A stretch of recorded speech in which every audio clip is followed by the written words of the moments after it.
어떻게 제가 잘 전하고 있는지 모르겠습니다. 감사합니다, 권사님. 어, 미리 알고 있다 보니까 이렇게 또 편을 들어주시고 감사합니다. 어,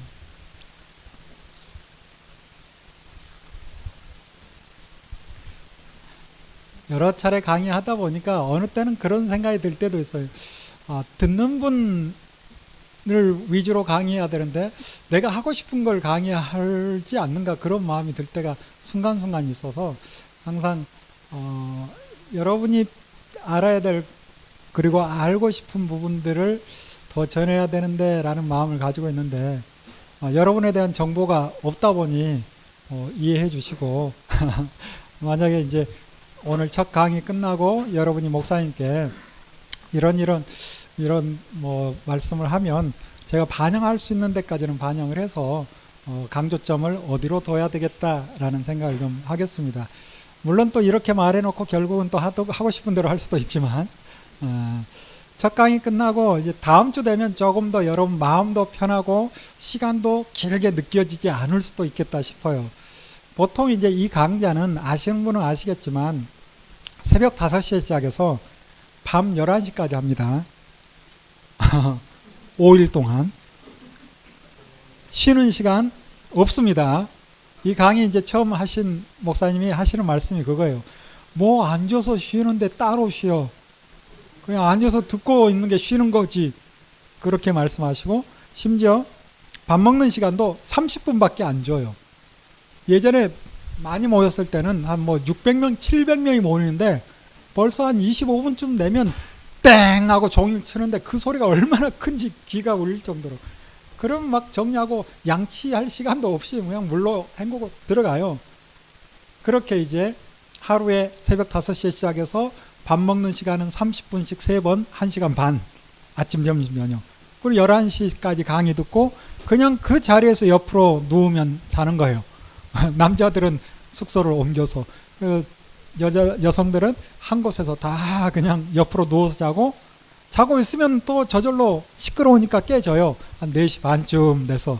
그러면 5시부터 눈곱 떼고 씻을 거 뭐 할 필요 없이 다 자기 신경 다 무너졌기 때문에 서로 신경도 안 쓰고 그리고 이제 또 강의 듣는 거예요. 월요일부터 금요일까지. 그렇게 한 7, 80시간 이상 강의 듣는데 지금은 뭐 하루에 4시간 해서 5번으로 괜찮죠? 굉장히 짧은 시간 핵심만 쭉 갈 겁니다. 여러분 정말 편하게 듣고 있다라고 생각하시면서 좀 힘들더라도 따라오시고 혹시 뭐 졸리고 힘들다 하면 일어서서 뒤에 서 계셔도 괜찮고요. 정 힘들면 엎드려서 잠깐 주무셔도 괜찮습니다. 저는 그렇게까지 여러분 막 조는데 미안해하고 그러면 더 힘들어요. 그냥 주무세요. 그래야 다음에 또 듣지.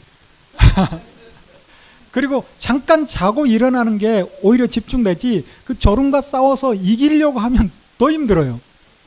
예, 그렇게 좀 자유롭게 그리고 좀 힘들다 싶으면 잠깐 나갔다 오시기도 하고 또 어렵다라고 생각할 때는 좀 멍 때려서 그 시간을 쉬는 시간으로 갖기도 하고 하면서 또 잘 들리면 또 열심히 듣고 그렇게 따라오면 됩니다.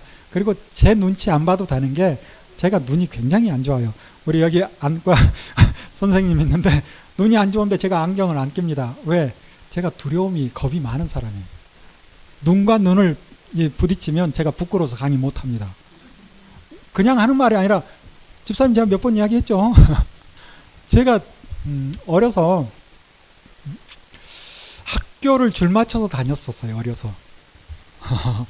복지관에서 자랐어요.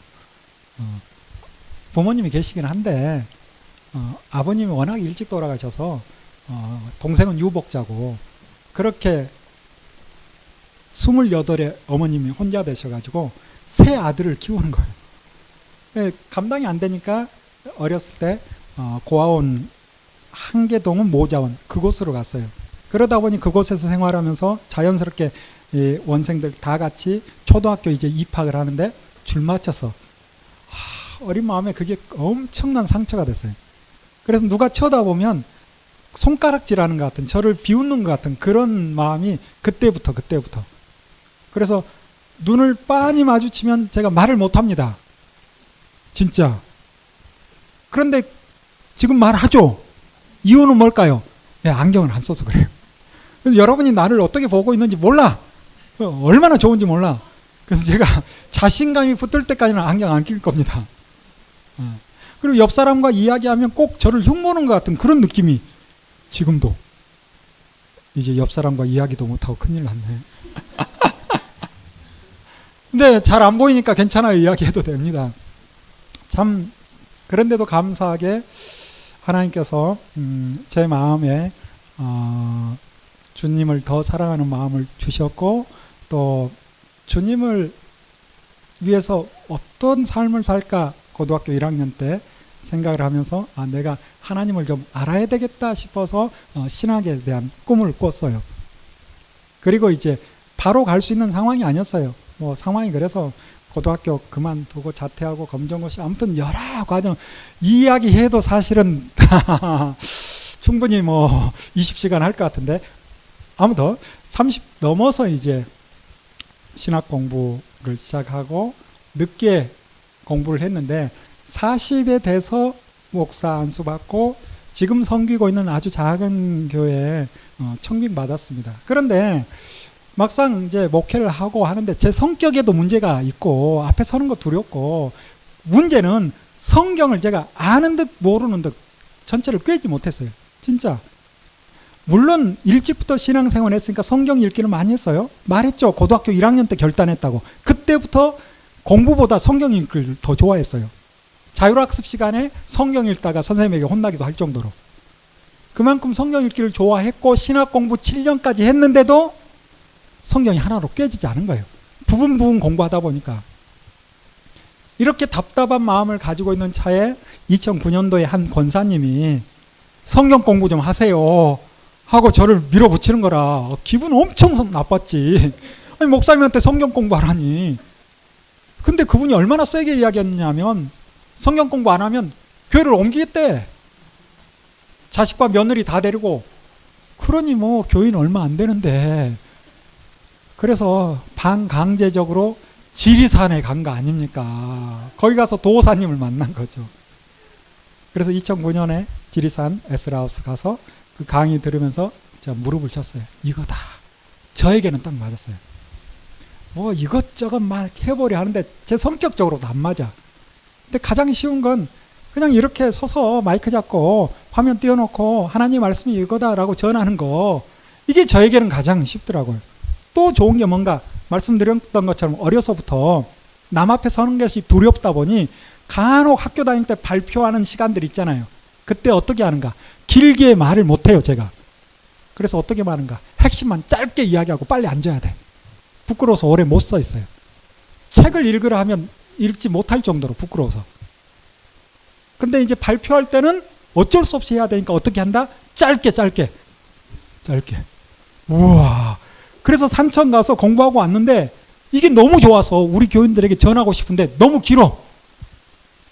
부끄럽기도 하고. 그래서 이걸 어떻게? 짧게. 그래서 한 50시간 강좌를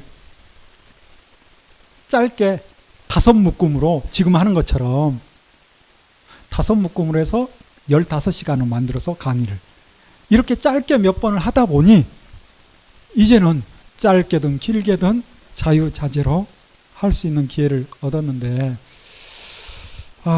여러분이 저에 대해서 모르기 때문에 잠깐 이야기하고 가면 좋을 것 같아서 이 아까운 시간에 잠깐 제 이야기를 했는데, 하고 싶은 이야기는 뭔가 저 너무 신경 쓰지 마시라고. 제가 배우는 게 없으니까 여러분 제 신경 쓰지 말고 자유롭게 들으시고 또 움직여도 괜찮고. 자, 이제 우리 하나님 말씀 같이 한번 생각해 봅시다. 우리 첫 강의 때 같이 공부했죠. 구약과 신약. 그래서 구약, 옛 언약, 신해산 언약. 이 신해산 언약을 통하여서 구약 전체를 큰 그림을 그렸죠.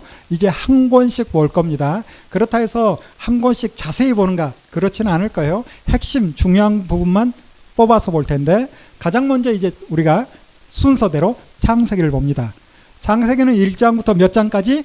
50장까지 되어 있는데 크게 보면 둘로 나눠서 볼 수 있어요. 1장부터 11장까지는 원역사, 그리고 12장부터 마지막 50장까지는 족장사. 1장부터 11장까지 원역사 가운데 크게 4가지 주제가 또 나오는데 아주 쉽게 보면 하나님의 창조, 두 번째 인간의 타락, 세 번째 하나님의 심판, 네 번째 인간의 분산. 이렇게 창조, 타락, 심판, 분산. 어떤 사건이 일어났는지 여러분이 창세기는 그래도 많이 읽었잖아. 머릿속에 막 그려질 거예요. 그리고 이제 12장부터 마지막 50장까지는 족장사인데 크게 드러나는 인물이 또 몇 사람? 4사람이 있죠. 아브라함, 이삭, 야곱, 요셉. 이와 같은 기록이 창세기에 나옵니다. 우리가 창세기를 봄에 있어서 정말 중요한 부분이 창조인가 진화인가 이런 문제인데 사실 진화론에 문제가 있다라는 것은 유튜브를 통해서 또 많은 학자를 통해서 많이 들었을 거예요. 자, 여러분에게 질문을 좀 해볼게요. 창세기 1장 1절. 태초에 하나님께서 천지를 창조하셨다. 믿습니까? 아멘. 혹시 못 믿겠다 하는 분, 나중에 저와 개인적으로 창조인가 진화인가 한번 공부를 해보고, 믿는데 이게 정말 긴가민가 어렵다. 저보다 뛰어난 강사, 강의 유튜브에 많습니다. 그걸 통해서 보세요. 저는 이 부분은 좀 빠르게 지나가겠어요. 뭐 여러 가지 이야기가 있는데 나중에 이제 시간이 되면 이와 같은 자료를 통해서 하나님께서 창조하셨다라는 것을 함께 나눌 것이고, 우리가 이제 생각해 볼 부분은 히브리서 3장 4절 말씀을 통해서 다시 한번 생각해 봐야 되는데, 우리 같이 한번 읽어 봅시다. 시작. 집마다 지은 이가 있으니 만물을 지으신 이는 하나님이시라. 이걸 깨달은 거예요. 집마다 지은 이가 있다 없다? 있다. 그러므로 만물을 지으신 분도 있다 없다? 있다. 그분이 누구다? 하나님이시다. 그 하나님은 누구다? 여호와시다. 스스로 계시는 우리가 믿는 하나님. 이게 이제 창조 이야기. 그렇다면 이제 왜 하나님께서 우리를 창조하셨는가? 이건 좀 생각을 해봐야 되겠죠.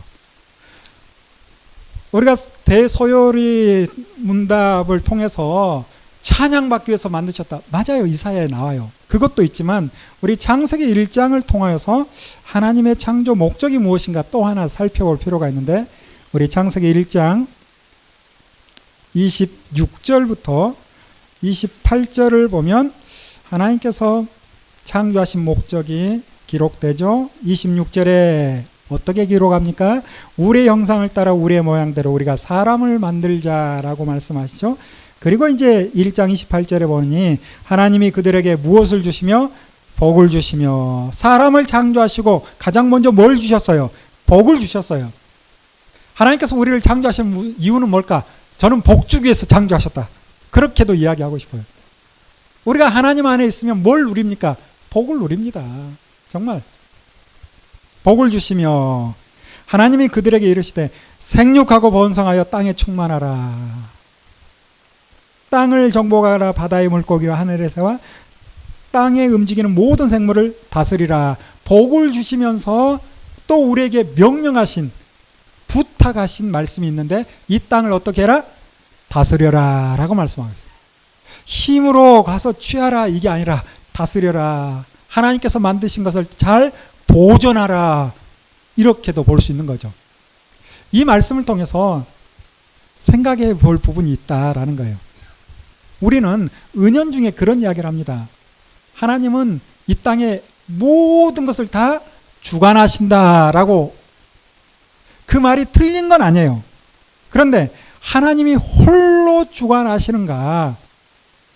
이 땅에 일어나는 모든 일은 하나님 책임인가? 벌써 이제 질문이 이상해지죠. 이 땅에 일어나서는 안 될 일이 일어나는 경우가 참 많은데, 일어나서는 안 되는 일까지도 하나님께서 다 하신 일인가? 갑자기 헷갈려지죠. 저는 이렇게 보고 싶어요. 하나님은 주인이시고 이 땅의 일은 누구에게 맡기셨다? 우리에게 창세기 1장 28절에 보는 것처럼 맡기셨다. 하나님은 주인, 주권자시고 이 땅의 일은 누가 주관해야 된다? 사람이 주관해야 된다. 이렇게 봐도 틀렸다라고 할 수 없다. 저는 생각해요. 그렇다 해서 하나님께서 주관하는 일을 전혀 안 한다. 이 말 아니에요. 이 말은 아닌데 이 땅에서 인간이 해야 될 일이 뭔가 자유의지를 가지고 하나님께서 로봇을 만든 것이 아니라 우리의 생각과 우리의 의지를 가지고 이 땅을 하나님의 뜻을 따라 주관해 가는 거예요. 만약에 사람이 하나님의 뜻을 따라 바르게 한다면 좋은 결과가 있겠지만 그렇게 하지 못하면 이 땅이 부분 무너져 내리겠죠. 일어나서는 안 되는 일이 일어났을 때 그 책임이 누구에게 있다? 사람에게 있을 수 있다. 당연히 사람에게 있는 거죠. 주관하는 사람에게. 그래서 우리가 좀 엄밀히 따지고 들어가서 하나님은 주권자, 주인이시고 이 땅에 일어나는 일을 누구에게 맡기셨다? 사람에게 맡겼어요. 이 땅을 다스리라고 했어요. 뿐만 아니라 우리는 하나님의 형상이죠. 다시 이야기합니다. 하나님의 대리자예요. 우리 모두가. 하나님께서 우리를 이렇게 높였어요. 부담스러워요? 괜찮죠? 어떤 사람은 그래, 아이고 그냥 로봇으로 만들지. 근데 로봇이 좋아요? 그럴 수는 없어요. 하나님이 로봇과 교제하고 싶어 하지 않아요. 하나님이 로봇과 사랑하고 싶지 않은 거예요. 하나님은 우리와 사랑하고 싶은 거예요. 그러므로 이 땅에 일어난 일도 하나님께서 우리에게 맡기셨어요. 이걸 이사야는 깨달은 겁니다. 그래서 이사야서에 보니 하나님께서 잠잠히 숨어 계신데 주인이 계속 나오면 부담이 될까요? 안 될까요? 우리는 아직 교회가 임대해서 월세로 그렇게 사용하고 있는데 아이고 주인이 수시로 와서 둘러보고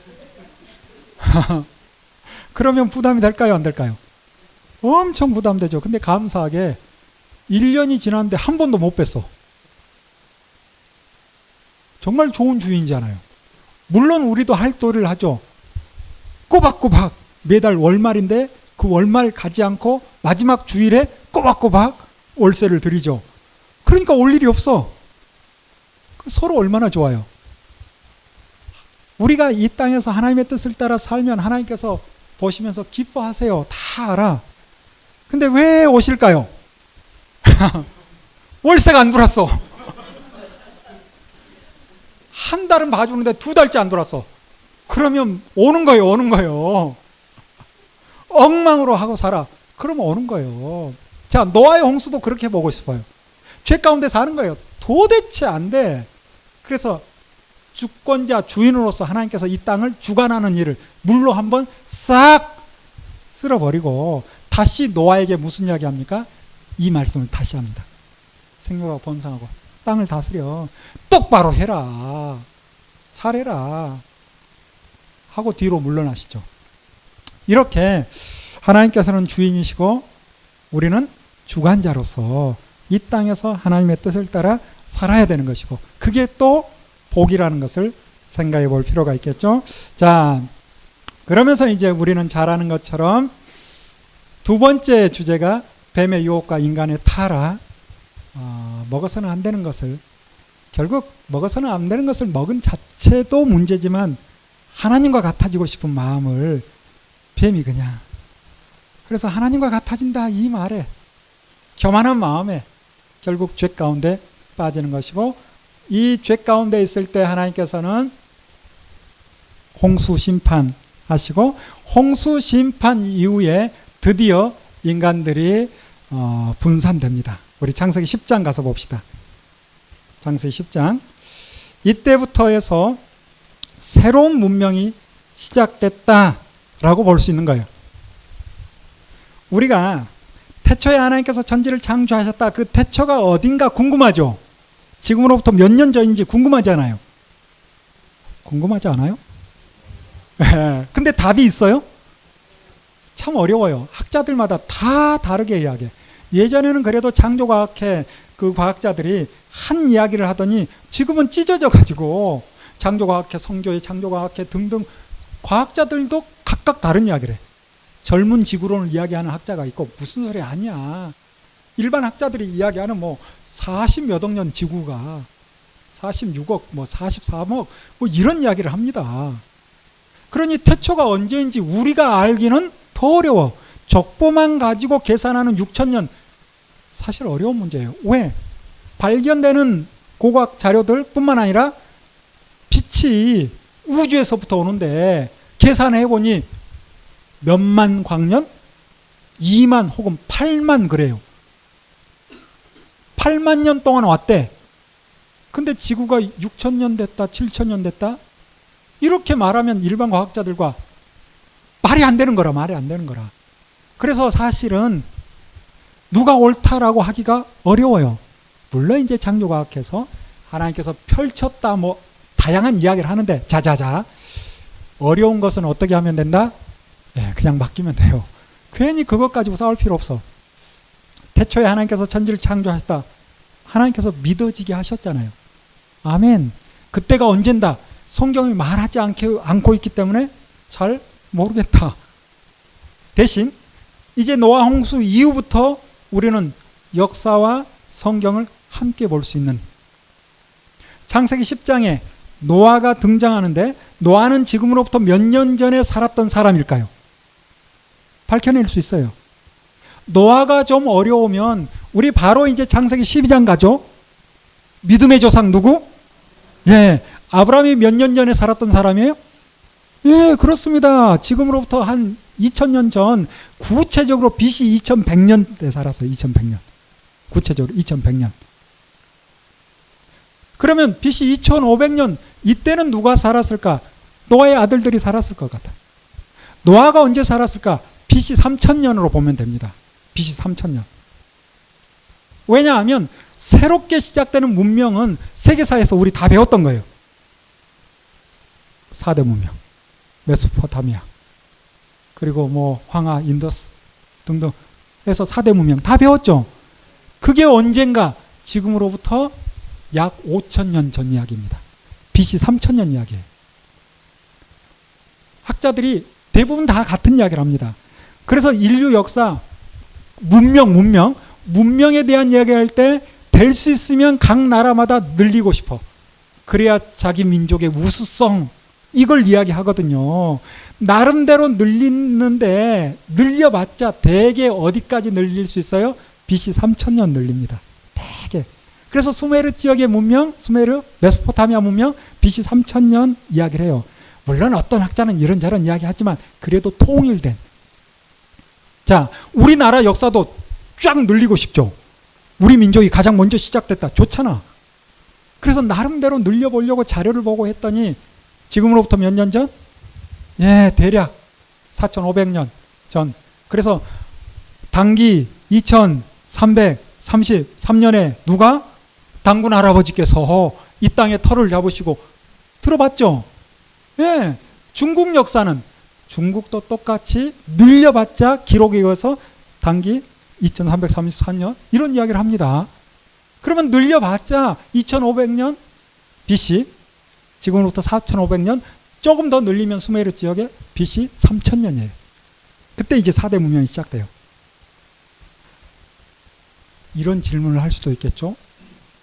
뭔가 고고학적으로 발견됐는데 이게 만년 된 유물이다. 그럴 수도 있어요. 아주 깔끔하게 답을 줄 수 있어요. 언제적 유물? 노아 홍수 전. 괜찮죠? 제 이야기가 아니에요. 이미 그 지역 공부했던 학자, 그분들을 통해서 다 들은 이야기지. 제가 실력이 있어서 거기 다니면서 다 자료 정리하고 이 정도 실력이 안 됩니다. 근데 좋은 학자들이 정말 많아요. 그분에게 직접 에덴의 동쪽이라는, 에덴이 어딘가 추적해서 평생을 수고하시는 한 교수님 있어요. 그분의 책에 우리 모임에 초청을 해서 강의 듣고 다 물어서 검증 받아서 여러분에게 전하는 겁니다. 저는 그냥 나팔수처럼 전해주기만 하는 거예요. 자, 다시 이야기합니다. 오래된 유물이다. BC 3000년 이전이다. 아주 쉽게, 노아 홍수 전에 문명이 있었다 없었다? 있었어요. 노아 홍수 이전에 철기 문명이 있었어요 없었어요? 있었어요. 성경 두발가인부터 나오잖아요. 그래서 노아 홍수 전에 문명, 그게 발견될 수 있어요. 자, 이제 창세기 10장부터 우리는 무엇을 보는가? 메소포타미아, 그 수메르 지역의 문명과 함께 성경을 보니 얼마나 놀라운지. 그래서 이제 노아와 그의 아들 셈과 함과 야벳, 이 세 사람을 통해서 민족들이 세워져 가는 거예요. 그래서 창세기 10장 우리는 재미없고 이 사람들이 누군가 그냥 지나가는데 역사학자들은 굉장히 귀하게 봅니다. 그래서 이 창세기 10장에 있는 세 사람, 이들이 어느 지역에 흩어져 살았는가? 이 중동 지역을 중심으로 해서 셈은 이 중간 중동 지역, 그리고 야벳은 위쪽 유럽 쪽, 우리가 보고 있는 여러 가지 창세기 10장의 이름들이 나오는데 이 이름을 따라 나라가 세워져요. 나중에 자세한 것들은 여러분들이 다 확인할 수 있을 겁니다. 그리고 함은 주로 아래쪽 아프리카 지역에 자리를 잡아요. 그렇다 해서 야벳이 100% 유럽으로, 함이 100% 아프리카로, 그건 아니에요. 부분적으로 가요. 주로 이제 가운데 중동 지역에 많이 모여 있고, 이게 지금으로부터 대략 몇 년 전? 5,000년 전 이야기예요. 5,000년 전. 이렇게 해서 이제 민족들이, 나라들이 세워져요. 특별히 창세기 10장 22절에 우리가 야벳 후손이나 함의 후손도 봐야 되겠지만 눈여겨봐야 될 후손이 셈의 후손이죠. 그래서 22절 보는 것처럼 셈의 아들은 5명이라고 기록하죠. 먼저 누구? 엘람. 엘람이 이제 어느 지역에 거주하는가? 지금의 이라크, 이란, 지금의 이란 이쪽에 자리를 잡아요.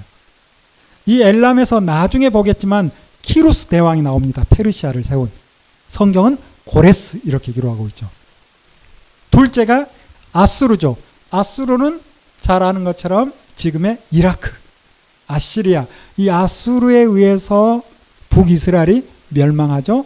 그리고 셋째가 아르박삭이에요. 그리고 넷째가 룻은 룻의 땅 리디아, 지금의 터키 땅.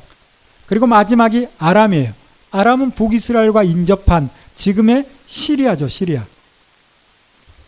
우리가 이제 눈여겨봐야 될 또 한 사람이 누군가 하면 5명 중에 한 사람은 아르박삭 셋째. 이 아르박삭이 이 지역에 자리를 잡았는데 나라를 세우지 못해요. 나중에 보면 아람 땅을 떠돌아다녔다 이렇게 기록을 하고 있어요. 이렇게 떠돌아다니고 있는 아르박삭의 후손 중에 한 사람, 그 이름이 누구다? 아브라함이 아브라함. 같은 아시잖아요, 아시. 아, 그러죠. 자, 그래서 하나님께서 아브라함을 부르신 거예요. 자, 그리고 이제 우리가 이 수메르 지역에 여러 도시국가가 있는데 이 많은 도시국가 가운데 어느 도시국가가 힘을 키워서 그 지역을 정복하기도 해요. 또 다른 도시국가가 힘을 키워서 그 지역을 정복하기도 해요. 이렇게 이제 역사가 흘러가면서 우리가 이제 생각해 볼 부분은 무엇인가 하면 아브라함 당대 무슨 일이 일어나고 있었는가, 이걸 좀 봐야 되겠죠. 아브라함이 BC 2100년인데 우루 땅에 살고 있었어요. 그 당시 우루가 이 지역을 통일했어요. 나중에 이제 바벨론이 또 이 지역을 통일할 겁니다. 그 당시 힘 있는 왕이 누군가 하면 우루 지역의 남무왕이라고, 이 남무왕이 이 지역을 통일하고 이 지역을 다스리고 있었어요. 그렇지만 이 지역의 언어는 아카드어로 사용되고 있었고, 이 남무왕이 지구라트라는 신의 문, 신전을 만듭니다. 어느 때? 아브라함 당대에. 이게 지금도 꽤 남아있어요. 뿐만 아니라 이 우루 지역의 남무왕은 법전도 만들어요. 신전뿐만 아니라 법전도 만들어요. 이게 이제 아카드어로 되어 있는 우루 지역의 남무왕이 만든 법전인데 잘 안 보이죠? 보이면 읽을 텐데. 아카드어로 되어 있는. 여러분 네이버나 다음이나 이 우루 남무 법전 치면 다 나옵니다. 우리가 이제 고대 법전 하면 생각나는 사람, 바벨론의 누구 왕? 하무라비 생각나죠? 그는 BC 몇 년? 1700년경이에요. 그 이전에 법전이 있었어요. 이게 알려진 지 오래되지 않아서 고대 법전 하면 함무라비만 생각하는데 우르 법전이 더 오래됐다는 것이 이제는 대부분 다 압니다. 여기에 이제 법이 어떻게 통치했는지 담겨 있는데 꽤 괜찮아요. 꽤 괜찮아요. 꽤 괜찮은데 여러분이 나중에 이제 검색해서 보면 아쉬운 것도 있어. 제가 하나 끄집어내서 아쉬운 것을 이야기해보자 하면 뭔가 하면 남의 거 훔친 사람, 절도한 사람은 어떻게 한다? 죽는다. 죽인다. 이렇게 돼 있어요. 남의 거 훔쳐서는 안 되죠. 그렇죠? 근데 남의 거 훔쳤다고 해서 죽이기까지 하는 건 좀 그렇죠? 자, 법은 누가 만들까요? 힘 있는 사람이 만드는 거예요. 힘 있는 사람. 사람이 만들어요. 그러면 그 법을 만든 사람은 자기에게 손해가 되는 법을 만들까요? 안 만들까요? 될 수 있으면 안 만들려고 몸부림치는 거죠. 그래서 내 것을 훔쳐간 자는 죽이는 거예요. 왜 이 이야기를 꼭 하는가? 우리가 이미 봤지만 또 보겠지만 하나님의 법과 세상 법을 비교하는 거예요. 우리가 하나님이 어떤 분인지 알고 하나님께서 얼마나 우리를 사랑하셨고 뿐만 아니라 사람이 만들 수 없는 법이라는 것을 알았을 때 더 하나님의 말씀을 붙들게 되는 것이고 하나님을 더 알아가는 거죠. 그래서 우리가 하나님께서 믿음을 주어서 믿기도 하지만 이 믿음이 단단해지는 것은 뭔가 하면 말씀을 통해서 확인하면서 더 단단해지는 것 같아요. 다른 어떤 은혜의 말씀 때문에 단단해지는 것도 있지만 사소한 것 같지만 이와 같은 세상법과 하나님의 법을 비교하면서 아, 이건 사람이 누구를 꾀려고 속이려고 기록한 글이 아니구나 라는 것을 저는 더 알게 돼요. 자, 이렇게 우르 지역의 남무왕이 다스리고 있을 때 하나님께서는 아브라함을 불러내신 거죠. 어디로? 1차적으로 하란으로, 그리고 결국 어디로? 가나안 땅으로. 가나안 땅에 와 있는데 결국 또 흉년을 통해서 내려갔다 다시 올라왔다 이런 일들이 벌어지죠. 그래서 이제 이 가나안 땅이 하나님께서는 앞으로 500년 후에 하나님의 나라로 세워질 것을 꿈꾸시고 아브라함을 부르신 거예요. 미리. 뿐만 아니라 아내가 죽었을 때 값을 치르고 그 땅을 사게 하는 거예요. 이게 이제 가나안 땅으로 들어갈 수 있는 근거, 최소한의 근거를 만드시는 거죠. 우리가 생각할 때 나중에 이제 이집트 살고 있을 때 이스라엘 백성들을 이끌어서 가나안 땅으로 들어가게 합니다. 여러분, 만약에 부모된 우리가 어떤 한계가 있다 보니까 부모의 사랑도 하나님의 사랑을 뛰어넘을 수는 없잖아요. 우리의 사랑이 한계가 있잖아요.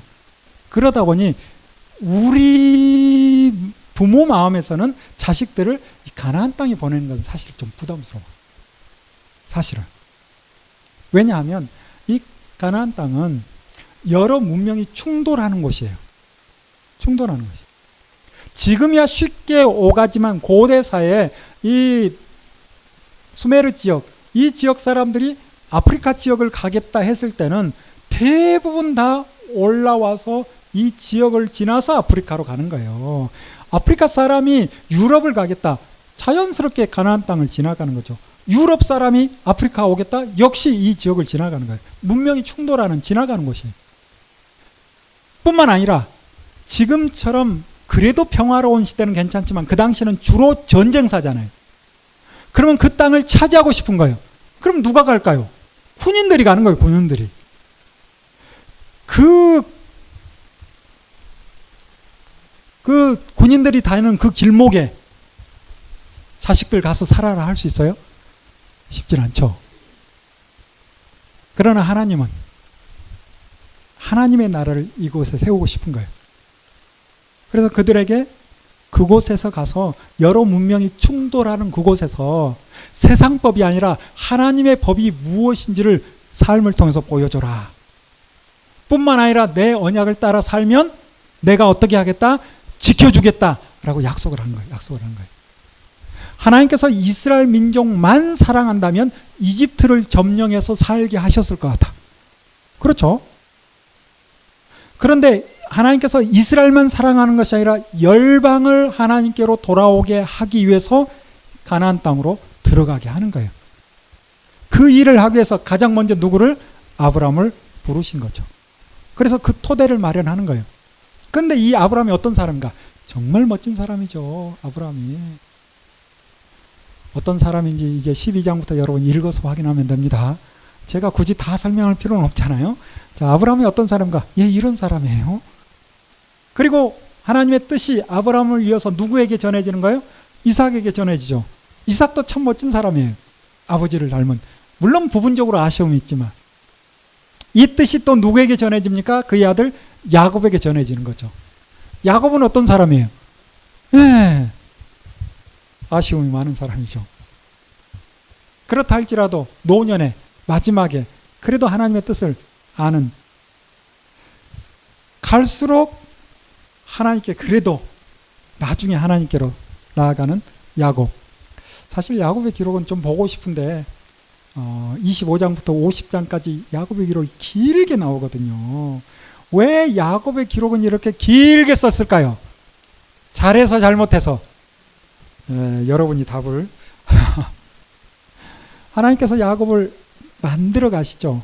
한 번에 그냥 딱 쳐서 사람 만드는 것이 아니라 환경을 통해서 주변 사람을 통해서 만들어 가시죠. 이렇게 고생해서 정말 하나님의 사람으로 설 것이 아니라 될 수 있으면 어려서부터 하나님의 사람으로 우뚝 서서 하나님과 함께 동행하는 거 참 중요하겠죠. 야곱의 모습. 그리고 이제 이 하나님의 뜻이 요셉에게. 그리고 이제 요셉 당대에 잘 아는 것처럼 이 야곱의 후손 70명이 어디로 들어갑니까? 이집트로 들어갑니다. 이집트로. 이때가 이제 BC 한 2000년, 한 1800년 그쯤, 1900년 되는 거죠. 자, 이러면서 이제 우리는 이 야곱의 후손 12아들에 대한 부분을 살짝 정리하고 가야 되는데, 창세기 12장부터 50장까지는 많이 읽었을 테니까 머릿속에 다 있을 것이다 라는 생각을 가지고, 자, 야곱의 아내가 넷이죠. 레아, 빌하, 실바, 라헬 이렇게. 그리고 이제 아들들이 총 12명이에요. 12명인데 가나안 땅에 들어갈 때 한 아들을 별도로 뺍니다. 수에 치지 않아요. 그래서 이 아들은 이제 12 후손들, 12지파들을 신앙 교육할 뿐만 아니라 하나님을 섬기는 제사 드리는 일에 주로 쓰임받아요. 그 지파가 어느 지파? 레위 지파죠. 우리가 잘 아는 세 번째 아들 레위. 그렇다면 일대 12아들 가운데 레위가 뒤로 빠졌기 때문에 누군가는 끼어 들어가야 되겠죠. 그 누군가가 누군가면 11번째 있는 요셉이에요. 요셉. 그래서 창세기 뒷부분에 보면 이제 노년에 야곱이 요셉에게 복을 빌어주기 위해서 두 아들을 부릅니다. 큰 아들이 므낫세, 둘째가 에브라임. 근데 이 야곱이 에브라임이 크게 될 것이다 하고 손을 엇갈려서 기도를 해주죠. 그러면서 요셉의 두 아들을 손자인데 아들 삼는 거예요.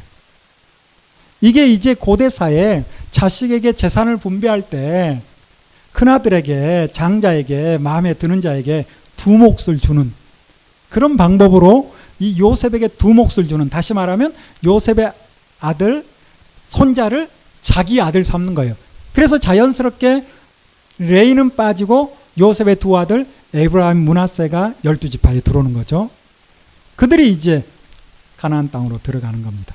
자, 이렇게 우리가 창세기를 간단하게 보고, 자, 빨리 이제 이집트를 빠져나가야죠. 출애굽기 1장부터 몇 장까지? 40장까지 기록되어 있어요. 역시 출애굽기도 크게 둘로 보면 1장부터 18장까지는 이집트에서 시내산까지 과정을 기록하는 것이고, 19장부터 40장까지는 시내산에서 무슨 일이 있었는가를 기록합니다. 1장부터 18장을 통해서 보면 하나님께서 이스라엘 백성을 이끌어내기 위해서 모세를 어떻게 키워나가는가, 모세가 어떻게 준비되는가, 그런 기록을 볼 수 있죠. 결국 하나님의 사람 모세가 준비되어서 이스라엘 백성을 이끌어내요. 자, 우리 지도를 통해서 확인을 해 봅시다.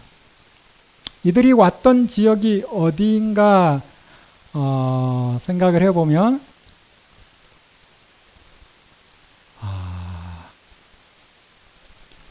이게 뭔가 싶죠. 나중에 목사님이 또 다 설명을 해줄 수도 있을 것이다 라는 생각으로 저는 지나갑니다. 자, 이제 6월절에 나와서 출애굽기 19장 보면 시내산까지 3달 3월 초 왔다라고 기록하고 있죠. 그리고 이제 여기를 떠나서 바람 광야 이곳에서 이제 민수기 보면 정탐꾼을 보낸 이야기가 나오고, 그러면서 결국 한 38년 총 40년을 광야에서 생활했다, 이 기록이 나와요. 자, 이제 우리가 가나안 땅 들어가기 전에 절기를 간단하게 좀 정리하고 갈게요. 절기. 자, 6월절에 무슨 일이 벌어져요? 출애굽기 1장부터 쭉 보면 6월절에 일어나는 일이 있죠. 문설주에 어린 양의 피로 그 집은 패스오버, 넘어간다는 거예요.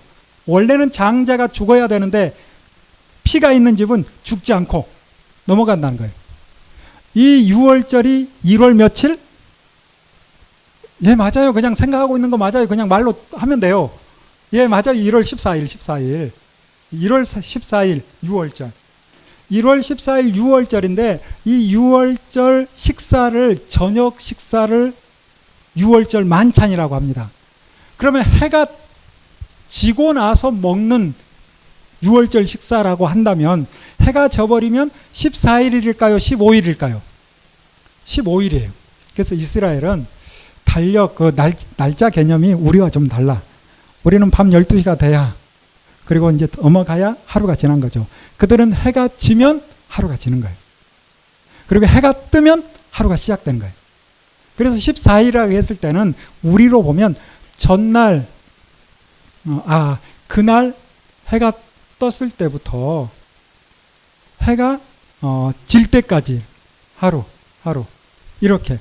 그래서 해가 져서 15일 저녁부터 그 다음 날 다시 해질 때까지. 그래서 이제 며칠에 나오는가? 15일에 나오는 거예요. 15일 아침에. 자, 15일 아침에 나와서 어디까지 오는가? 시내산까지 며칠 만에 출애굽기 19장에 보면 3월 초에 왔다고 그래요. 자, 1월 15일에 출발해서 3월 초가 됐으니까 며칠이 지난가요? 한 40여일 지났죠. 그리고 거기에서 이제 3일 동안 있었고, 그 다음날 또 언약 맺고 언약식을 하고 하죠. 그래서 대략 한 50일가량 지난 거예요. 자, 이제 무슨 이야기를 하려는지 감이 좀 잡히죠. 6월절이라고 했을 때 이 6월절이라는 것은 다시 두 가지를 더 이야기할 수 있는데, 6월절이라고도 하고 무교절이라고도 해요. 뿐만 아니라 초실절이라고도 해요. 무슨 말인가 싶어요. 이스라엘은 3번 추수를 합니다. 그래서 6월절 1월 14일은 우리 달력으로 하면 3월 초쯤 돼요. 3월 초가 되었다는 것은 3월 초 중순쯤 되면 우리는 보리 추수하죠. 맞아요. 그들도 보리 추수합니다. 그래서 6월절 14일 그리고 15일부터 한 주간을 무교절이라고 부르는데, 이 무교절 한 주간을 7일을 지내다 보니 그 사이에 안식일이 낄까요, 안 낄까요? 당연히 끼죠.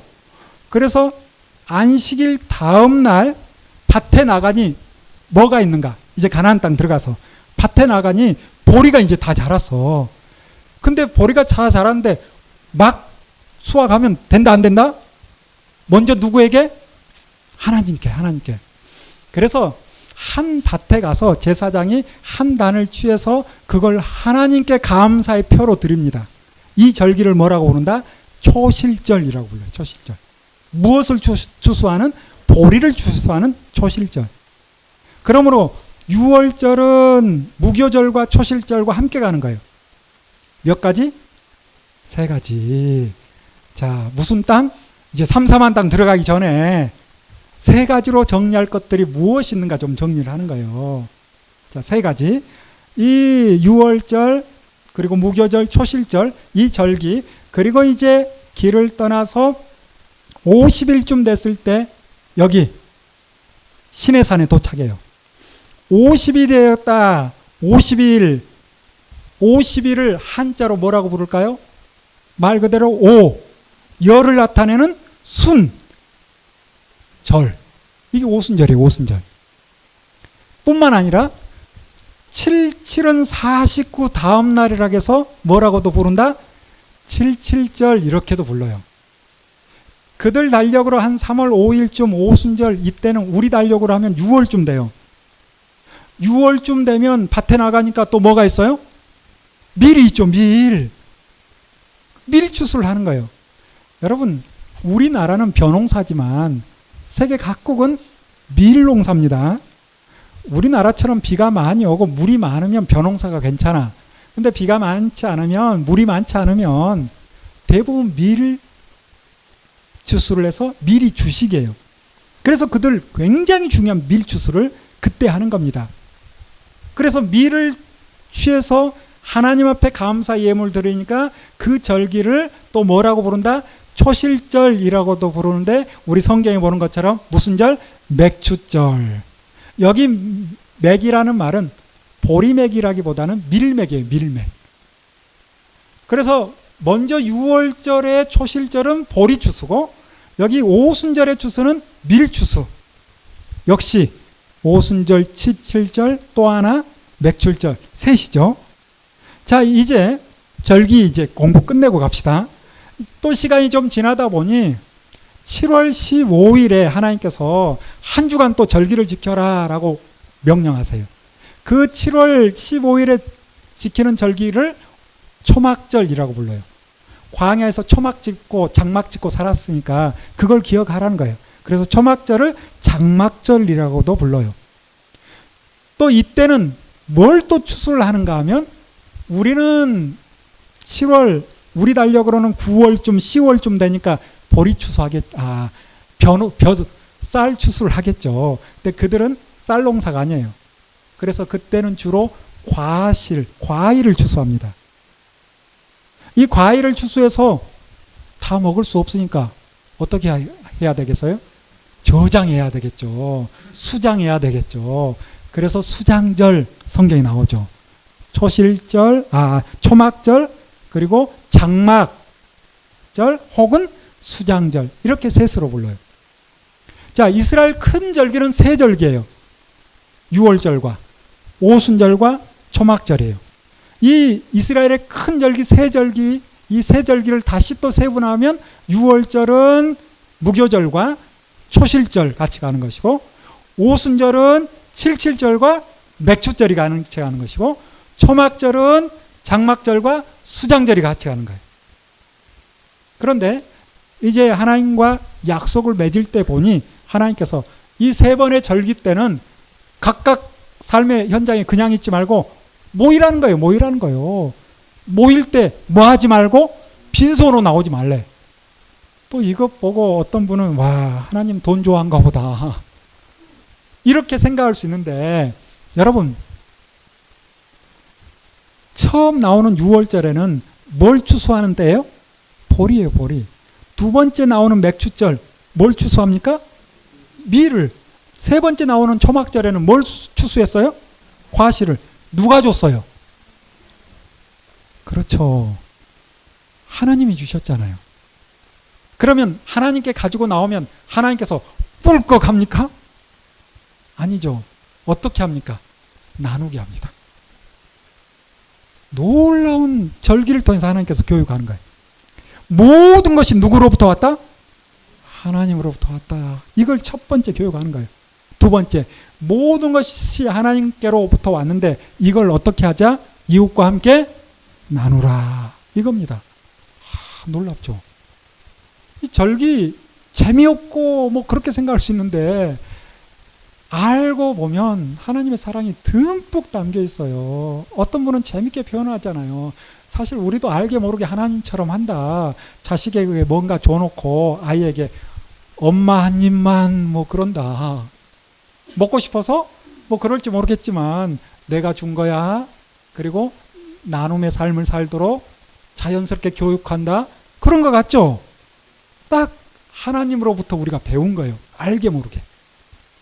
자, 이렇게 우리가 출애굽을 통해서 절기를 좀 생각을 해볼 수 있고, 출애굽기 19장부터 이 시내산에서 무슨 일이 있었는가 이미 자세히 이야기했죠.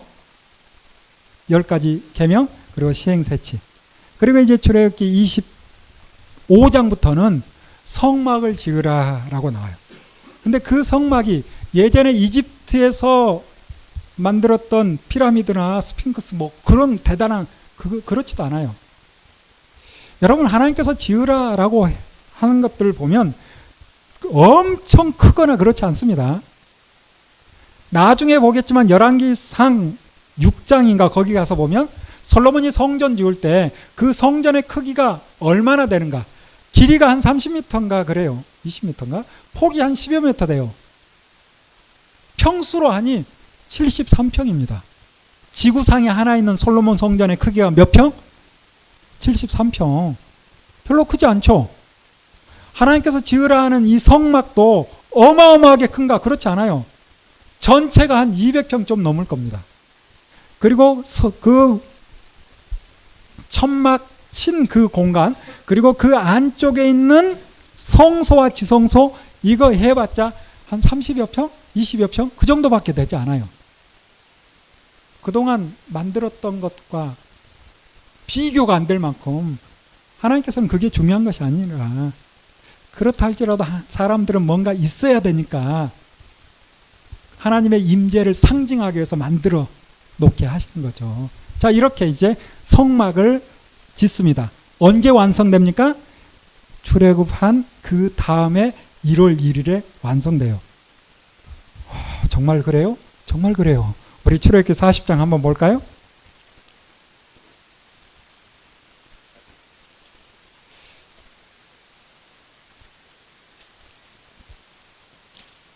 (40장) 17절을 여러분 눈으로 보세요.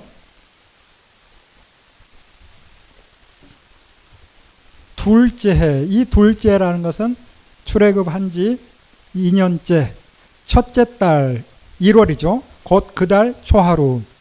그래서 출애굽한 지 2년째 된 그 해 1월 1일에 성막이 완성됩니다. 그리고 이제 성막이 완성됐으니 하나님께서 하시는 일이 무엇인가? 레위기의 말씀을 보면 자연스럽게 이제 세 번째 레위기로 넘어가죠. 우리 레위기 1장 1절을 한번 볼까요? 여호와께서 어디에서? 회막에서, 회막, 성막 같은 말이에요. 모세를 부르십니다. 그리고 그에게 말씀하세요.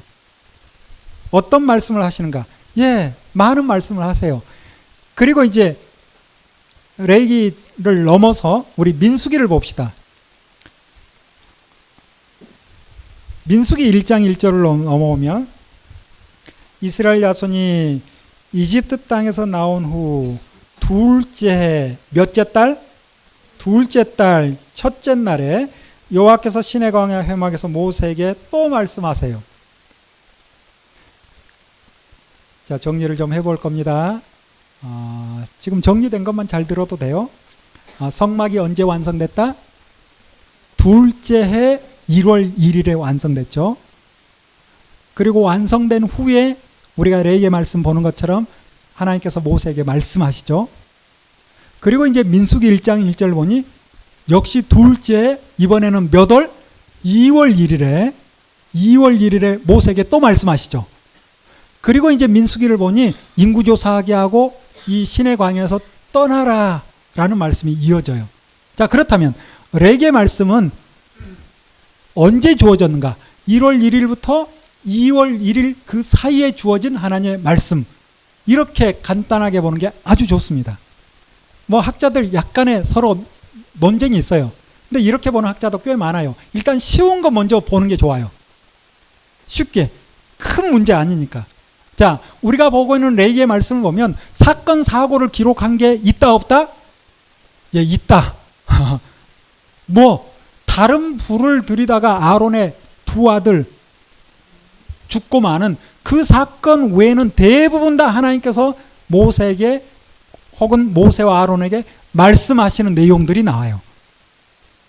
그러므로 이 한 달 동안에 충분히 말씀하시고 사건은 말씀드린 것처럼 다른 불을 들이다가 죽고 마는 그 사건 외에는 찾아보기가 어려워요. 이렇게 한 달 어간에 주신 말씀인데 왜 레위기의 말씀을 주셨는가? 이걸 또 살펴봐야 되는 거예요. 우리가 보는 레위기는 굉장히 중요합니다. 많은 학자들이 이 레위기에 대한 연구를 엄청나게 해요. 저도 많은 선생님들을 통해서, 교수님을 통해서 이 레위기에 대한 해석을 많이 들었어요. 예전에는 이제 칼빈 선생님 직접 만나지 못했지만 그분이 이제 주장하는 것을 아주 쉽게 받아들이고 그렇게 이제 신앙생활하다가 지리산 가서 도사님을 만나서 레위기를 다시 한번 또 듣고 아 이렇구나라고 정리했다가 근데 여전히 그러다가 이제 끊임없이 많은 분들과 통해서 많은 교수님들 통해서 정리를 하면서 좀 새롭게 또 정리를 했어요. 여러분 가운데 어떤 분은 저거 아닌데 그럴 수도 있을 거라고 봐요. 그렇지만 제가 정리한 거 한번 전해드릴 테니까 한번 들어보실 필요는 있을 것 같아요. 왜 이야기를 미리 탁 꺼내는가 하면 여러분 가운데 이제 몇몇 분들은 산청 가서 노후 목사님 강의 들으신 분이 있을 거예요. 그래서 노후 목사님은 제사법은 폐했지만 11장부터 음식 규례 이것부터는 폐하지 않았고 그대로 해야 된다라고 주장하세요. 물론 저도 그것 그대로 살아가는 거 저 반대하지 않습니다. 반대하지 않아요. 그렇지만 그렇게 신약시대 정리하는 것은 저에게는 좀 어렵더라고요. 계속 그렇다 해서 아무거나 막 먹자 이 말이 아니라 건강을 위해서 철저하게 음식을 가려야 되지만 레위기를 그렇게 구분해서는 무게중심이 그리고 그렇게 정리하다 보면 다른 사람을 정죄하고 스스로 또 어려움에 갈등에 빠질 위험이 있다. 목사님이 나중에 정리해 주세요. 괜히 제가 길게 이야기했네요. 자, 제가 정리하는 레위기는 뭔가 여러 번 들으면서 좋은 우리 교수님들 통해서 우리 모임에 들으면서 레위기 1장부터 27장까지인데 셋으로 구분을 합니다. 1장부터 10장까지를 제사법으로 제가 정리하는 방법이에요. 그리고 11장부터 17장까지를 정결법으로 그리고 18장부터 나머지 27장까지를 성결법으로 자, 다시 이야기합시다. 신의 산 언약은 이미 주어졌어요. 언제? 성막 짓기 전에. 그랬죠. 우리 출애굽기 20장부터 23장 내용 봤잖아요. 19장부터 23장, 24장 그 현장 봤잖아요. 이 현장 그리고 주어진 말씀 그 말씀을 보면 레위기 1장부터 17장까지 나오는 제사법과 정결법에 대해서 구체적으로 이야기하는가? 없습니다. 여러분이 찾아보세요. 끊임없이 신의 산 언약, 옛 언약의 핵심은 삶의 문제예요. 어떻게 살아가야 될 것인가? 하나님의 백성이 어떻게 살아가는 것이 하나님의 백성인가를 말하고 있어요. 끊임없이. 제사에 대한 이야기 전혀. 그냥 제사 드리려면 이렇게 흙으로 돌로 해라. 이 정도로 하고 쑥 지나가는 거지 5대 제사 전혀 없습니다. 번제, 소제, 화목제 말하지 않아요. 정결법도 나오지 않아요. 다시 말합니다. 신의 산 언약은 20장부터 출애굽기 20장부터 23장까지 철저하게 삶에 대한 문제예요. 우리가 어떻게 살아야 될 것인가? 삶에 대한 문제. 우리의 거룩함은 제사로 거룩해지는 것이 아니라 무엇으로? 하나님이 보실 때 삶을 통해서 거룩하다 하시는 거예요. 그런데 하나님과 약속을 했는데 지키지 못할까 하나님께서 아신다 모른다? 아신다. 지키지 못했을 때 죽음의 자리에 그냥 있는 거 하나님께서는 싫어하시는 거죠. 부담스러운 거죠. 죽음의 자리에 그냥 있는 거. 그렇게 두고 싶지 않은 거예요. 해결하고 싶은 거예요. 그래서 이미 신의 산 언약을 맺었지만 성막이 지어졌기 때문에 그 후에 이 성막에서 제사법을 통해서 살 길을 주시는 거예요. 살 길을. 번제와 소제와 화목제와 속죄제와 속건제 5대 제사가 있지만 결국 크게 둘러보면 속죄를 위한 제사와 화목을 위한 제사로 둘로 나눠지는 거예요. 하나님께서 진정 원하는 제사는 화목의 제사로 저는 봅니다. 죄 짓고 제사 드리는 거 하나님께서 기뻐할까요? 기뻐하지 않아요. 이 레위기의 말씀을 당시 유대인들도 많이 오해한 것 같아. 그래서 이제 역사서뿐만 아니라 선지서를 보면 끊임없이 하나님이 하시는 말씀 뭔가 제사 내가 언제 원했어. 예물 더 이상 가져오지 마. 너희의 무엇을 바꿔라? 삶의 태도를 바꿔라. 내가 말한 삶을 살아가라. 이 말씀을 하시지 제사를 똑바로 지내라. 찾아보기 어려워요. 부분적으로 살짝 나오는 건 있을지 모르지만 전체적인 하나님의 핵심은 옛 언약 신의 산 언약을 따라 살라는데 그 신의 산 언약의 핵심은 우리의 삶의 문제예요. 우리가 하나님의 뜻을 따라 살고 있는가 살지 않는가 이게 문제예요. 살지 않았을 때 죄를 지었을 때 하나님께서는 피할 길로 레위기의 말씀을 주시는 것이고 그 첫 번째가 1장부터 10장까지 뭐가 등장해요? 제사법이 등장하는 거예요. 제사법이. 이 제사도 하나님을 위하는 것 같아요? 우리를 위하는 것 같아요? 사실은 제사도 우리를 위하는 거 아닐까요? 그런 것 같아. 저는 볼 때 여러분은 여러분 나름대로 해서 하세요. 저는 이 제사도 하나님을 위하는 것 같지 않아. 나를 위해서, 우리를 위해서. 삶의 현장에서 더러워져요. 해서는 안 되는 일, 죄의 문제뿐만 아니라 이제 더러워졌을 때 뿐만 아니라 병 그리고 전염성 있는 문제들 그런 일이 발생했을 때 이제 11장부터 무엇을 먹어야 건강한지 이야기를 하는 거예요. 뿐만 아니라 더러워졌을 때 혹은 전염의 문제가 있을 때 어떻게 하는 겁니까? 씻으라는 거예요. 씻으라는 거예요. 그리고 나병 환자가 있으면 일단 미안하지만 격리시키라는 거예요. 전체가 병들면 안 되니까 전염성 때문에 이런 기록이 11장부터 쭉 16장 혹은 17장 여기까지 기록되는 그래서 이걸 한마디로 말하면 정결법 자 1장부터 10장까지는 제사법 그리고 11장부터 17장까지는 정결법 우리가 하나님 앞에 죄를 지었고 하나님 앞에 더러워졌을 때는 하나님 앞에 더러워진 상태에서 죄인 된 몸으로 바로 가면 됩니까? 안 됩니까? 안 되는 거예요. 해결해야 되는 거예요. 그 해결이 구약시대는 무엇으로? 제사로. 구약시대는 무엇으로? 물로. 그래서 짐승의 피와 물로. 그래서 이스라엘 땅에 가면 정결탕이라는 게 있어서 거기에 이제 몸을 씻고 성전에 나가는 거예요. 자, 제사와 정결탕 들어갔기 때문에 거룩해지는 거예요? 거룩은 다음 문제예요. 거룩은 무엇입니까? 이제 하나님의 법을 따라 살아야 되는 거예요. 그래서 18장부터 나머지 27장까지 성결법이라고 합니다. 과연 무엇이 성결한 것인가? 거룩한 게 뭔가? 이 성결법은 자세히 들여다보면 여러분 레위기 19장을 보세요. 끊임없이 무슨 이야기합니까? 10가지 계명 이야기예요. 그리고 시행세칙이에요. 이미 했던 신의 산 언약을 다시 풀어서 쭉 설명하는 거예요. 이게 바로 레위기의 말씀이고 이 레위기의 말씀은 히브리서를 통하여서 지금 이 시대에 어떻게 접근을 해야 될 것인가 예수님께서 십자가에서 피와 물을 쏟음으로 우리의 죄의 문제와 우리의 정결의 문제 다 해결하셨어요. 할렐루야. 다 해결하셨어요.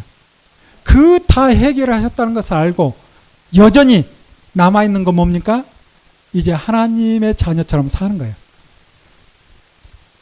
죄의 문제 해결됐다고 해서 깨끗해졌다 해서 그냥 머물러 있으면 된다 안 된다? 안 되는 거죠. 이제 하나님의 말씀 따라 다시 하나님의 말씀을 따라 거룩한 삶을 살려고 몸부림쳐야 되는 거죠. 이렇게 신약 예수님 오심으로 레위기의 말씀을 어떻게 해결할 것인가 저는 이렇게 보고 싶고 자 이제 레위기의 말씀이 주어졌으니까 이제 떠나야죠. 빨리 광야를 벗어서 빨리 가나안 땅으로 우리가 들어가야 마음이 좀 편할 것 같기도 하고. 자, 떠납시다. 자, 민수기 이제 떠납니다. 민수기 1장 이미 봤던 것처럼 2월 1일이 됐죠. 그리고 이제 하나님께서 모세에게 이야기해요. 인구조사 하라는 거예요. 지금 몇 명이나 되는지. 뿐만 아니라 이제는 길을 떠날 때 성막을 지었기 때문에 이 성막을, 회막을 다 거두어서 그걸 이동해야 돼요. 이 이동할 때 어느 지파가 감당한다? 레위 지파. 레위에게는 3명의 아들이 있었죠. 한 500년 전에. 이 출애굽기, 민수기 이때로부터 한 500년 전에 3명의 아들이 있었어요. 그 3명의 아들 고앗, 무라리, 게르손. 그리고 이 3명의 아들 가운데 후손들이 있겠죠. 그래서 이스라엘 민족은 간단합니다. 우리처럼 김씨 손 들어보세요. 이씨 손 들어보세요. 마찬가지예요. 12지파니까. 므낫세 후손 손 들어보세요. 뭐 에브라임 후손 손 들어보세요. 레위 후손 손 들어보세요. 바로 그냥 나오는 거예요. 이 레위의 후손 가운데 특별히 고앗의 후손 손 들어보세요 하면 딱 나와요. 무라리 후손 손 들어보세요. 게르손 후손 손 들어보세요. 딱 구분돼. 그래서 이제 이 3명의 아들 후손들에게 일을 맡기는 거예요. 성막 거두어서 이동하는 일을. 근데 성경이 참 재밌어. 제가 볼 때. 또 쉬워. 얼마나 쉬운지. 여러분, 성막을 돌돌 말아서 개야 되잖아요. 텐트니까. 돌돌 말아서 개는 이 텐트, 이 휘장, 이로 돌돌 말아서 개는 것들은 주로 누가 할까요? 게르손 개는 거니까. 묻자고 하는 말이 아닙니다. 널판이나 기둥, 무거운 게 있죠. 무거운 거. 이 무거운 것은 누가 할까요? 무거우니까 무라리. 여러분, 이 성막에 텐트 안으로, 울타리 안으로 들어가면 성막, 지성소와 성소가 있죠. 그 안에 뭐가 있을까요? 고귀한 것들이 있어요. 이건 제사장들이 미리 다 덮어놔야 돼. 그러면 이 고귀한 것들은 어깨에 매야 돼. 누가? 고앗. 맞아요. 묻자고 하는 말이 아니라 진짜 살펴보면 딱 그렇습니다. 개는 건 주로 게르손, 무거운 건 무라리, 고앗은 고귀한 것. 나도 고앗 후손이었으면 좋겠다. 그런 마음이에요. 고앗은 힘들 거예요. 어깨에 메고 가요. 무라리 무거운 거 나 싫어. 마차를 많이 줘요. 성경이 보니. 그래서 각각 역할에 따라서 충분히 감당할 수 있도록 하나님께서 해줍니다. 자, 이렇게 이제 인구조사하고 그 후손들에게 무엇을 해야 될 것인지 이야기하고 드디어 이제 민수기 10장으로 넘어가 봅시다. 민수기 10장에 가서 보니 드디어 길을 떠나는데 10장 11절 보세요. 11절. 자, 봅시다. 둘째 해, 민수기 10장 11절. 둘째 해, 몇째 달? 둘째 달. 며칠에?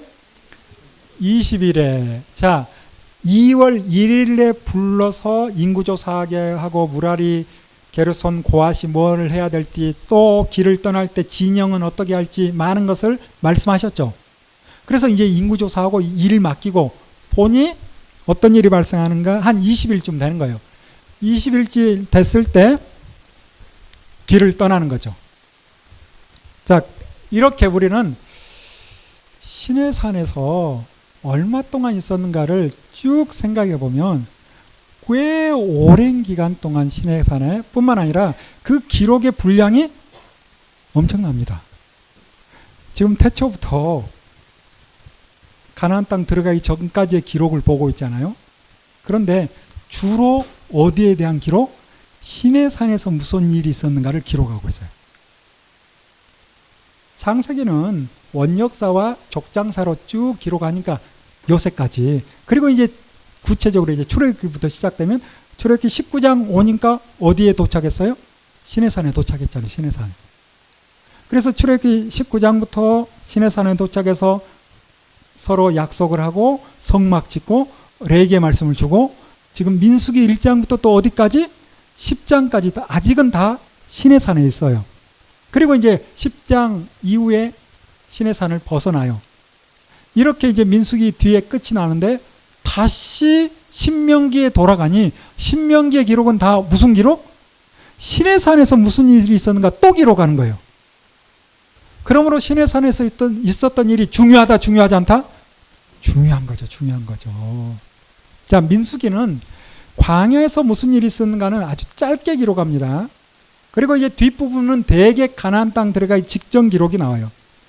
저는 하나님께서 시내산에서 언약을 맺고 레게 말씀까지 주었으니까 이 가데스 바네아쯤 왔을 때 바로 가나안 땅 들어가는 거 아무 문제 없었을 것이다. 들어가기를 원했을 것이다. 저는 그렇게 생각해요.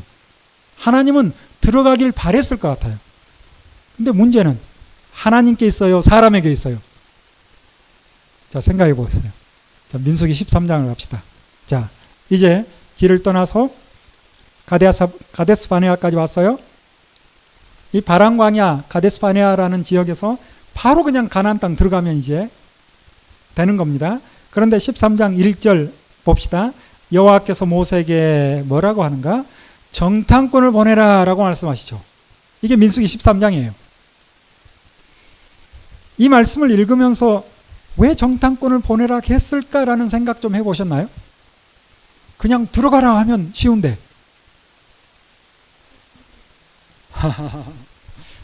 근데 정탐꾼을 보낸 후에 어떤 결과가 있다는 것을 하나님께서 알까요, 모를까요? 아시죠.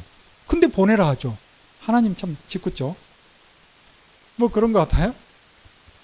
우리가 왜 하나님께서 보내라 했을까? 이런 하나님이 아닐 텐데, 결과를 알 텐데 왜 이렇게 결국 40년 동안 뺑뺑이 돌려고 이렇게 했나 오해할 수 있는데, 어떤 부분에서 하나님의 뜻이 무엇일까 궁금하면 이 상황에 대해서 기록된 다른 기록이 대개는 다 있습니다. 오해할 게 하나도 없어요.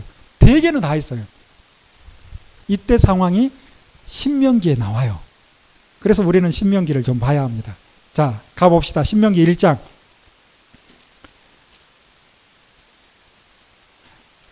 모세는 40년 광야 생활 끝 무렵에 백성들에게 설교를 하는데, 전반부에는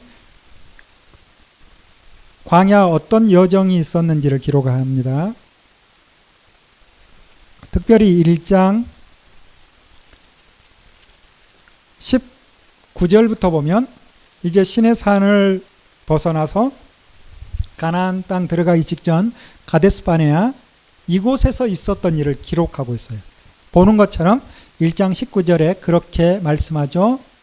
우리 하나님 여호와께서 우리에게 명령하신 대로 우리가 호렙산을, 무슨 산을? 시내산을, 호렙산, 시내산 같은 산이에요. 거기를 떠나서 산직길로 가데스 바네아에 이르렀다라고 기록하죠. 이 가데스 바네아가 바란 광야에 있는 한 도시입니다. 여기에서 이제 하나님께서 하신 말씀이 있어요. 20절 보는 것처럼 모세가 그들에게 하는 말이죠. 너에게 이르기를 우리의 하나님 여호와께서 우리에게 주신 아모리 족속의 산지에 너희가 이르러나니 너희 하나님 여호와께서 이 땅을 너희 앞에 두셨은즉 너희 조상의 하나님 여호와께서 너희에게 이르신 대로 우리에게 하신 말씀이 뭔가? 올라가서 뭐 해라? 차지해라. 두려워하지 마라. 주저하지 마라. 가데스 바네아 왔을 때 하나님의 뜻은 뭡니까? 올라가래요. 올라가래요. 그런데 이어지는 22절 너희가 다 내 앞으로 나와 말하기를 우리가 그래도 사람을 보내봐야죠. 정탐꾼 보내봐야죠. 어디로 가야 될지 어느 길로 가야 될지 알고 들어가야지 들어가라 해서 무조건 들어가면 됩니까? 라고 모세에게 이야기를 했대. 이 말을 들은 모세는 23절 보는 것처럼 그 말을 어떻게 생각했대? 좋게 여겼대. 그렇다. 그래서 너희 중 각 지파에서 한 사람씩 12를 택했대. 자, 우리가 봤던 민수기 13장과 여기 신명기 1장을 우리는 원만하게 이해해야 돼요. 저는 이렇게 이해하고 싶어. 자, 1차적으로 하나님께서 여기 왔을 때 뭐라 하는가? 들어가라 이야기했겠죠. 들어가라. 들어가라 이야기했을 것 같은데 넘겼나 봐요. 뭐 괜찮습니다. 여러분 뭐 어디를 보든지 자, 들어가라라고 이야기했을 것 같은데 백성들이 그냥 어떻게 갑니까 하고 정탐꾼 보내자고 모세에게 이야기해. 그럼 모세는 또 혼자 결정할 수 없잖아요. 누구에게 갔을까요? 당연히 하나님께 이야기하는 거예요. 하나님, 정탐꾼 보내자고 하는데요. 이때 하나님의 마음은 어떨까요? 썩 좋지 않았을 것 같아. 아니 그냥 들어가지 뭘 그래. 내가 너희와 함께 하는데 두려워하지 말라니까 왜 또 그러는 거야. 자, 이렇게 지금 들어가지 못하겠다고 버티는데 하나님께서 들어가 하고 밀어 넣을 수 있어요, 없어요? 그거 안 됩니다. 여러분 교회 가기 싫은데 하나님께서 발을 뻥 차가지고 교회까지 그런 경험 있어요? 없을 겁니다. 하나님께서 강제로 억지로 하십니까? 하지 않아요. 지나고 보면 하나님의 은혜입니다 하는 게 참 많아. 그렇지만 대부분 잘못된 일의 결정은 누구와? 내가 하는 거예요. 내가. 하나님께서는 끊임없이 지금도 성령 하나님께서 우리 안에서 무엇이 옳은지 이야기하는데 내가 거부하고 말 듣지 않으면 하나님께서 강제로 끌어가는 경우가 있다 없다? 제가 볼 때는 없는 것 같아. 지금 들어갈 마음이 없어. 불안해. 두려워. 못 가겠다는 거예요. 이때 하나님께서 강제로 할 수 없으니 어쩔 수 없이 그래 정탐꾼 보내라 라고 허락하시는 거죠. 우리가 성경을 읽어보면 정말 많은 부분에서 하나님은 이러면 안 되는데 하면서도 백성들이 때로 몰려와서 이렇게 하겠다 하면 하나님께서 그래 해라 할 때가 참 많아요. 하나님이 힘이 없어서가 아니라 하나님이 사람과 싸워서 이기지 못할 때가 많은 것 같아. 여러분 이런 일은 우리가 살아가면서 가정에서도 수없이 있었잖아.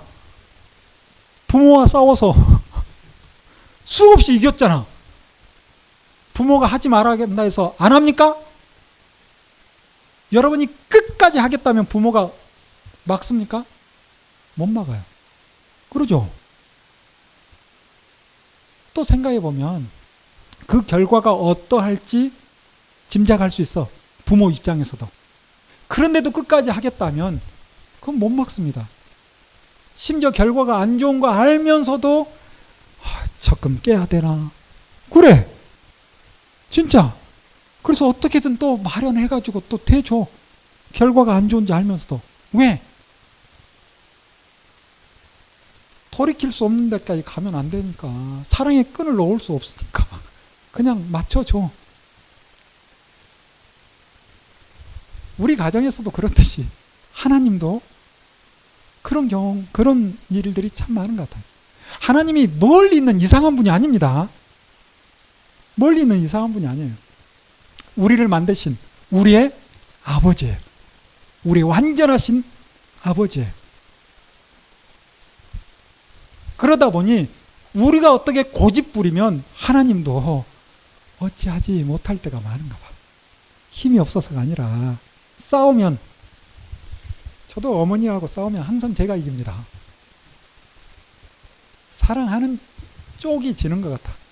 더 많이 사랑하면 지는 것 같아.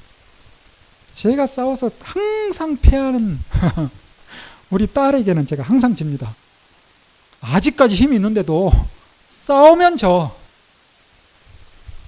자, 우리가 보고 있는 민수기 13장, 하나님께서 결과를 아시면서 들어가게 했다. 이것보다는 그들이 때를 쓰고 정탐꾼 보내겠다 하니까 그래라 허락한 거죠. 그러면서 하나님께서는 마음의 결정을 또 하신 거죠. 이 일의 결과는 책임은 너희들이 져야 돼. 그래 그냥 보내면 안 되지. 훈련 좀 해야지 라고 하나님은 또 말씀하셨을 것 같아. 속으로. 결국 어떤 결과가 있는가? 우리 읽어서 다 알잖아요. 갔다 보고 왔는데 10명은 땅은 좋다. 서로 이건 동의해요. 그러나 그 땅에 살고 있는 사람이 두려운 거예요. 그 사람들 두려워서 못 가겠다는 거예요. 참 이런 일이 구약에 끊임없이 펼쳐집니다. 하나님께서는 믿음의 사람에게 끊임없이 두려워하지 마라 하는데 사람들은 끊임없이 두려워하는 거예요. 이게 참 구약에 끊임없이. 여러분 성경을 보면 구약은 어찌 보면 두려워하지 마라. 뿐만 아니라 또 어느 부분에서는 두려워하라 그래요. 역시 신약에서도 주님께서 두려워하지 마라, 또 어느 때는 두려워하라 그래요. 굉장히 중요한 주제죠. 주님 말씀하신 것처럼 우리가 두려워해야 될 대상은 오직 누굽니까? 하나님이시죠. 그러나 무엇은 사람은, 무엇은 세상은 두려워하지 않아야 돼요. 그래서 어떤 분이 외치는 것처럼 우리는 두려워하지 말고 두려워해야 돼요. 두려워하지 말고 두려워하라. 세상을, 사람을 두려워하지 말고 누구를? 하나님을 두려워하는 삶을 사는.